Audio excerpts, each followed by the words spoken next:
Kibata APGA Nwanne metụ aka n'obi Kibata APGA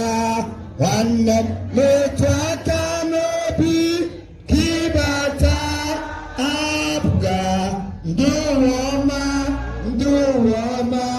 ndị ọma pụọ ya ọzọ nwanne m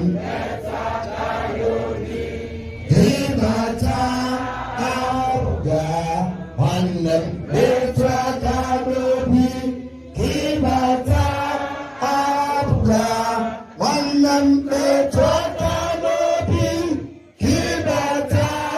APGA ndị ọma ndị ọma ndị ọma APGA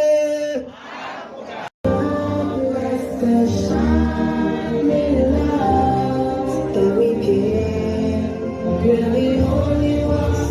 to make our brighter, the only ones to make her better, the only ones to make Anambra shine.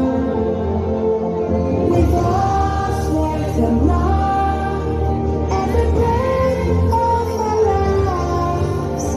with trust in God, we will lift our young and high. We believe in togetherness. We'll build a land of progress. With the spirit of Anambra, with the spirit of Anambra,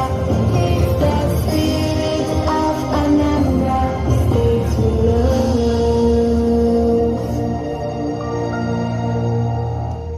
Culture ndị Igbo esopoziri ifu efu ụnụcha ọka ofuru sọka Anambra State bụ APGA anyị ji bụ Imo State polling unit anyị na-enwebu 16 ọbụla unu na-anyụ n'afọ na ife ọdịkịta bụ 29. This 29 polling unit ife omenu bụ na ya agbago ndị INEC na Nkpor Igbo na ya akadigo ife anyị bụ mpụ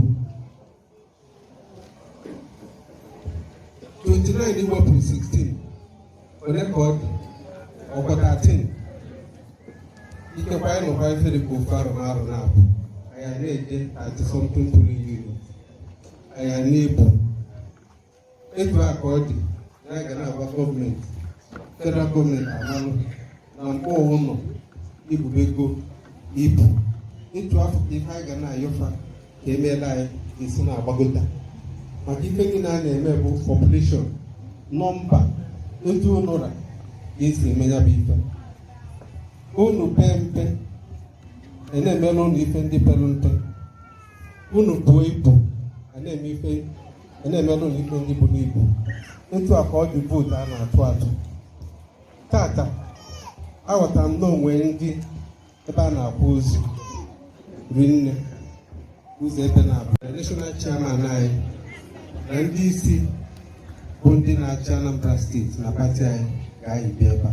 a babịa fonu babịa ebe a ife ọbụla fa gwara ụnụ nwee ifefa nyere anyị nwee ifefa gwara anyị na nkwa anyị esoro ebe ife sochipie ike ọ ife anyị ji achọ ka anyị kpọta fa ọ ife anyị ji achọ ka akpọta ụdị ndị dị etu a n'obodo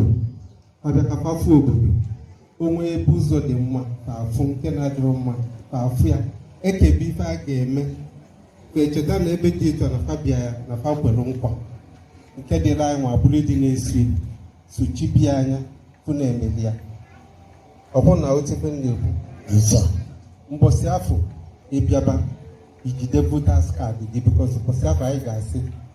onye ọbụla wee